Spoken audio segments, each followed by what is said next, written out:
Eh ben, on va concentrer les bulles, on va essayer de vous faire quelque chose en un seul bloc. Donc aujourd'hui, les biais cognitifs. Alors qu'est-ce qu'un biais cognitif? Eh ben, c'est tout simplement une dérivation de la pensée logique, en fait, voilà, à cause d'une émotion, à cause d'un préjugé, à cause de fonctionnement habituel, en fait, que le cerveau va systématiquement dériver. Alors, il va dériver sous le coup d'une émotion, d'une urgence qu'on vous demande, bref, sous le coup d'un stress. C'est-à-dire que en temps normal, il ferait bien son boulot et il penserait droit, mais il va y avoir une perturbation extérieure qui va amener le cerveau à devoir trouver des solutions plus rapides et donc à utiliser des réponses toutes faites, grosso modo, qu'il va aller chercher, voilà, en fonction de ce qui se passe. Donc, pourquoi je vous raconte cette histoire de biais? Eh bien, parce qu'en fait, les manipulateurs, je me rends compte qu'ils n'utilisent que ça, c'est-à-dire qu'ils vont mettre des circonstances de façon à favoriser les biais cognitifs dans votre cerveau. Voilà, et donc du coup, altérer votre capacité de discernement, votre esprit critique et votre jugement. Voilà.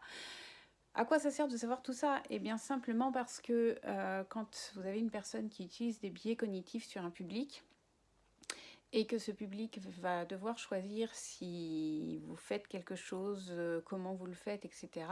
Il est intéressant de pouvoir bien maîtriser ces biais et du coup de pouvoir en utiliser un autre sur le public pour pouvoir vous défendre. Parce que si vous n'utilisez rien, et bien forcément, l'autre il fonctionnera avec ces gens-là et de manière très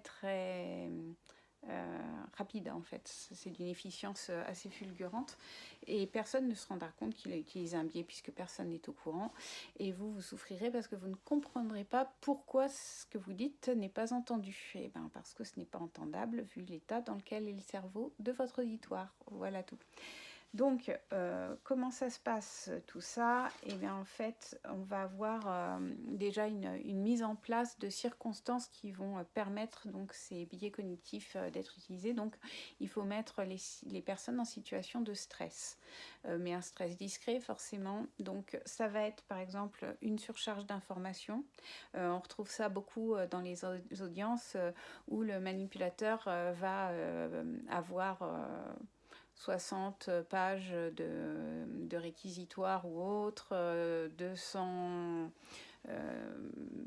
pièces avec plein de trucs dedans, des morceaux de texto qui veulent rien dire, qui se contredisent les uns les autres, mais il y a beaucoup de pièces. Et donc du coup, il y a une surcharge d'informations pour le juge, pour éventuellement les jurés selon les tribunaux où on est, etc.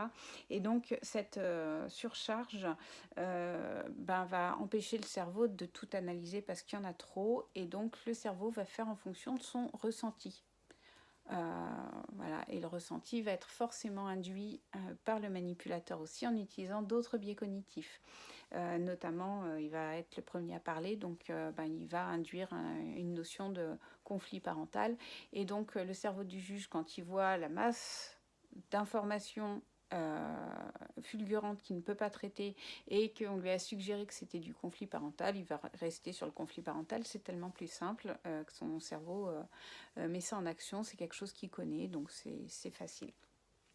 Ensuite, on peut avoir une deuxième théâtralisation avec de l'urgence. Il faut prendre une décision très vite. On est dans un cas d'extrême urgence, gravissime, nuisible si on ne prend pas de décision et tout. Donc dans ces cas-là, c'est pareil, notre cerveau va plutôt se concentrer sur le résultat à atteindre rapidement que sur les circonstances, etc. On va aller droit à l'essentiel, c'est-à-dire qu'on fait appel à notre survie. Du genre on est en plein désert, on n'a rien à bouffer et qu'est-ce qu'on fait en premier pour s'en sortir? Mais là on est un petit peu dans ce même cadre. L'urgence nous empêche d'utiliser notre raisonnement et va directement sur la partie émotionnelle et survie, donc sur les cerveaux les plus internes de notre structure, et donc les premiers aussi, ceux qui nous amenaient à survivre dans les temps préhistoriques, on va dire. Voilà. Il y a aussi un manque de sens, c'est-à-dire que vous perdez le fil parce qu'on vous raconte tout et son contraire, donc on sait très bien que les manipulateurs sont très très doués pour pouvoir raconter tout et son contraire. Du coup, on est un peu perdu dans leur raisonnement et ben, du coup, on va aller sur les choses qu'on capte de ce raisonnement, les choses phares, etc. Et on va reconstruire une histoire parce que c'est vachement plus simple que de faire l'effort de se rendre compte qu'il manque des choses ou d'accepter qu'on n'a pas toute l'histoire et qu'on ne peut pas décider tel quel avec les manques qu'il y a. Donc non, on va reconstruire une histoire, donc bah, pareil, conflit parental, ah ouais, donc en fait, il dit qu'elle a fait ça, il dit qu'elle a fait ça, donc grosso modo, ça doit être ça l'histoire, ok. Et du coup, ben, vos arguments à vous, ils sont déjà en surcharge, donc ils ne vont pas les prendre en compte non plus. Et après, il y a aussi les limites de la mémoire, parce qu'effectivement, on ne peut pas se souvenir de tout. Et donc, on va se souvenir que des choses qui nous ont marquées. Généralement, la mise en scène, la manière flamboyante du manipulateur de parler fait qu'automatiquement, on va être avec le manipulateur, obnubilé par lui, et donc garder en mémoire les choses qu'il veut qu'il soit accroché et qu'il met des choses en place de manière visuelle, de manière sensorielle, de manière auditive, pour que certaines choses s'accrochent à vous. Voilà. Donc tout ça pour vous dire que pas de panique. À partir du moment où vous comprendrez bien comment fonctionnent les biais cognitifs, vous pourrez en utiliser vous aussi pour vous défendre, ce qui sera juste de bonne guerre. C'est pas de la manipulation, là, c'est juste de la contre-offensive qui est nécessaire. Voilà, donc c'est des biais qui ne sont pas à utiliser sur le manipulateur, parce que rappelons que pour beaucoup, ils n'ont pas vraiment d'affect, donc vous n'allez pas déclencher une crise émotionnelle qui saturera leur cerveau étant relativement vide de toute façon pour la plupart. Donc voilà, donc du coup, c'est à utiliser sur l'auditoire. Voilà. Si vous voulez plus d'informations, on pourra faire une vidéo, vous me dites, et on parlera des biais les plus connus et de comment ils fonctionnent. Je crois que j'ai tout dit.